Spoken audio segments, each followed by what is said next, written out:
All right, so Rep. Al Green, always seems to be stirring the pot, right? Yeah. Well, this time he got censured. And the really interesting part of it is it wasn't just Republicans, leading the charge here. Right. Some Democrats jumped in too. Interesting. So we're unpacking this Fox News piece today, and it's focusing on the moderate Democrats who didn't support the censure. Okay. So what made them break from their party on this one?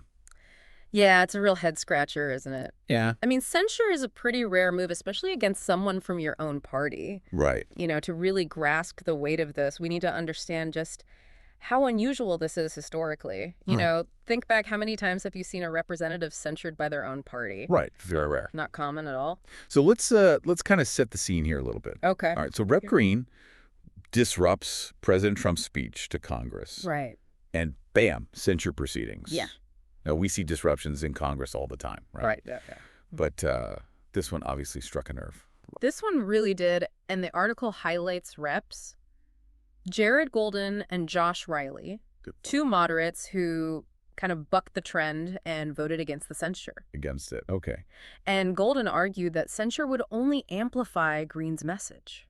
Huh. And he felt strongly about protecting free speech unless a clear line was crossed. So it's not about necessarily condoning Green's actions, Right. but more about the strategic implications of censure. Exactly. Golden even voted to censure Rep. Rashida Tlaib in the past. Wow. So this isn't about blind party loyalty. Right. He seems to be applying this principle consistently. Interesting. Okay, so now Riley, he seemed to take a different approach. Yeah, he did. He was quoted as saying, "Upstate New Yorkers sent me to Congress to lower costs, create jobs, and ensure they get a fair shot. I wish we'd spent this morning focused on that instead of the drama and political theater in Washington." So is this a growing sentiment among moderates, this focus on tangible results over symbolic gestures? That's a good question. Yeah. Yeah. Are we seeing a shift away from symbolic acts and toward a more pragmatic approach to politics? Yeah. Riley's statement definitely seems to suggest that. Yeah, and it kind of begs the question, where does making a statement cross the line into being disruptive? Right. And hindering progress? Yeah. Is there a point where those two things become mutually exclusive? It's a delicate balance, Yeah. and one that every representative has to grapple with. So now, in the midst of all this, Green remains defiant, Oh, yeah, he's not backing down. viewing his actions as a necessary stand against Trump's proposed Medicaid cuts. He said, "I accept the consequences of my actions, but I refuse to stay silent in the face of injustice." He's basically saying, bring it on. So this is where things get really interesting. Okay. You have these moderates trying to navigate this complex political landscape, Yeah. weighing the pros and cons of censure. Right. And then you have Green, completely unwavering in his convictions. Really highlights the tension at play here. It's not just about one representative's actions anymore, is it? No, it's much bigger than that. This whole situation is forcing us to ask some hard questions about decorum free speech party loyalty and what it truly means to fight for what you believe in. For sure. And the fact that 10 Democrats voted for the censure, including some pretty big names like Ami Bera, Jim Costa, Marcy Kaptur, Yeah, some real heavy hitters there. shows just how deep these divisions run. Definitely. And then you have Green and Rep. Shamari figures voting present instead of yes or no. Interesting. What's going on there? Yeah. Is that a form of protest? Right. A strategic move? Is it a way to kind of just stay out of it? What message are they sending? That present vote is a puzzle. Yeah. Are they distancing themselves from the censure itself, or are they subtly disapproving of Green's actions without fully condemning them? Yeah. It adds another layer of complexity to this already fascinating situation. Okay, so we've laid out the scene. A Democrat censured by his own party, a split among Democrats regarding the appropriateness of Green's actions. And these fascinating present votes that leave us with more questions than answers. Right. Where do we go from here? Well, in the next part of our deep dive, we're going to look at the potential fallout from this censure. Okay. Could this be a sign of a growing rift within the Democratic Party, or is it an isolated incident? Right. Buckle up, because we're about to explore the potential long-term implications of this whole event. So we've just scratched the surface of this whole censure, haven't we? Yeah, it really does make you think. It's like peeling back the layers of an onion. The more we dig, the more intriguing it gets. A lot of people are talking about, the fallout from this censure and what it could mean for the Democratic Party as a whole. Right. Is this a sign of deeper cracks within the party or just a blip on the radar? Yeah. I mean, on the one hand, you could say that, a little healthy dissent is a good thing. Right. It means people are thinking critically. Yeah.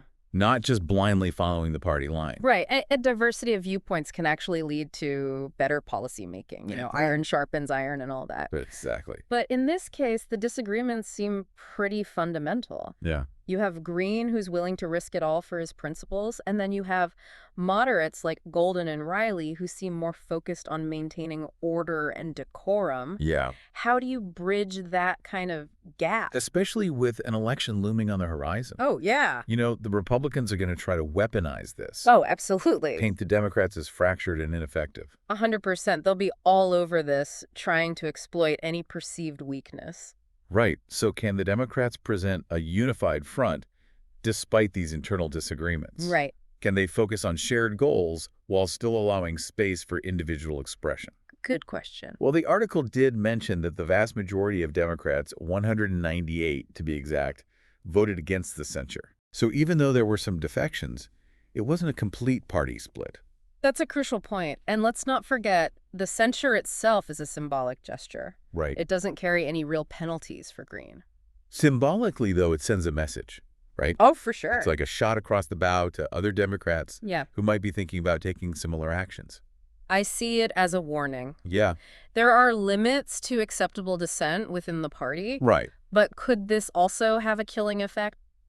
Right. Making other Democrats less likely to speak out against policies they disagree with. That's what I was wondering. Is this going to stifle debate within the party? Yeah. Will people be afraid to rock the boat? It's a real possibility, but on the flip side, it could also energize progressive Democrats who feel like their voices aren't being heard. Oh, interesting. They might become even more vocal in their opposition, pushing back harder against the establishment. That's a good point. It's like a political pendulum. Yeah. Sometimes a strong reaction in one direction can lead to an equally strong swing in the other. Absolutely. So then there's the question of public perception. Right.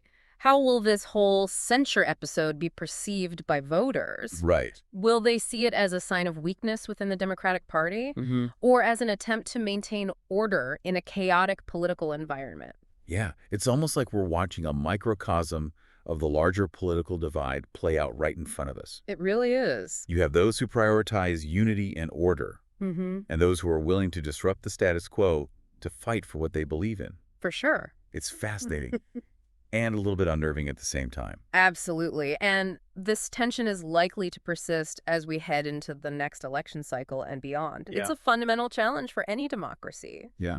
How to balance individual expression with the need for collective action. It's a question that each of us as citizens needs to grapple with. Right. Where do we draw the line? What are we willing to sacrifice for our principles? What does it truly mean to be a responsible and engaged participant in our democracy? Big questions. Big questions.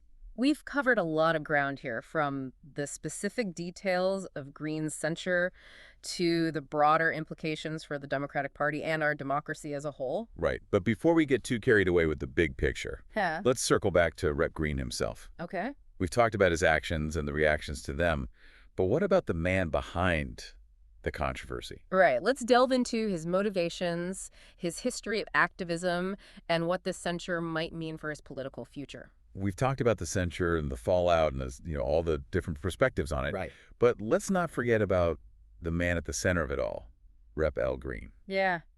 What makes him tick? The article mentioned that, his protest was aimed at Trump's proposed Medicaid cuts. Right. So it seems like this issue really hit a nerve with him. Yeah. Was this a calculated political move or like a genuine outburst of moral outrage? That's the million-dollar question, isn't it? Is this calculated strategy or pure conviction? Right. And what's interesting is Green doesn't really fit the mold of a typical firebrand politician. Yeah. He's known for being thoughtful and measured in his approach. Right. So to see him take such a dramatic stand really speaks to the depth of his feelings on this issue. And he hasn't backed down one bit. He even said, I accept the consequences of my actions, but I refuse to stay silent in the face of injustice. Yeah. It almost sounds like he welcomes the fight. It's a powerful statement, and it raises a question for all of us. What's that? At what point does sticking to your principles outweigh the potential consequences? Mm-hmm. When is it worth risking everything to speak truth to power? That's a tough question. It makes you think about, times in your own life when you've had to choose between speaking up and staying silent. Right, exactly. And in Green's case, he is facing some, you know, serious potential consequences here. Yeah, Could this censure hurt his standing in the Democratic Party? possibly. Could it even cost him his seat in the next election? It's certainly a possibility. Some voters might see him as a loose cannon, someone who puts his own personal beliefs above the good of the party. Right. But on the other hand, there might be voters who admire his courage and his willingness to stand up for what he believes in, Yeah. even when it's unpopular. So this becomes a sort of litmus test for voters then, right? It does. Do you value party unity and decorum above all else? Mhm. Or do you admire those who are willing to shake things up Right. and fight for what they think is right? It's a tough choice. It really highlights the tension between pragmatism and idealism in politics, right? Yeah. Do you play the game work within the system and try to make incremental progress? Right. Or do you take a more radical approach and challenge the status quo and risk alienating those in power? It's like two different paths, each with its own risks and rewards. For sure. And I don't think there's a right or wrong answer. I agree. It depends on your values and your personality and, the specific circumstances you're facing. It does make you wonder, though, what will Green's legacy be? Yeah. Will he be remembered as a hero who stood up for the vulnerable or as a disruptive force who undermined his own party? Yeah, only time will tell. Only time will tell. One thing is for sure, this deep dive has taken us on quite a journey. It has. We've gone from, seemingly simple news story about a censure to a complex exploration of party politics, individual conscience, and the very nature of political activism. And we've encountered some thought-provoking questions along the way. Right. That don't have easy answers. That's the beauty of it, though, right? Well, that's what makes it so interesting. It challenges us to think critically, examine our own beliefs, and engage in meaningful conversations about the issues that matter most. Exactly. So as we wrap up here, I want to leave you with this. What did this deep dive reveal to you? What resonated with you most? What will you take away from this conversation? And remember, the deep dive doesn't end here. Keep asking questions, keep seeking out different perspectives, and keep engaging with the world around you. Right. That's how we learn, grow, and make a difference. Until next time.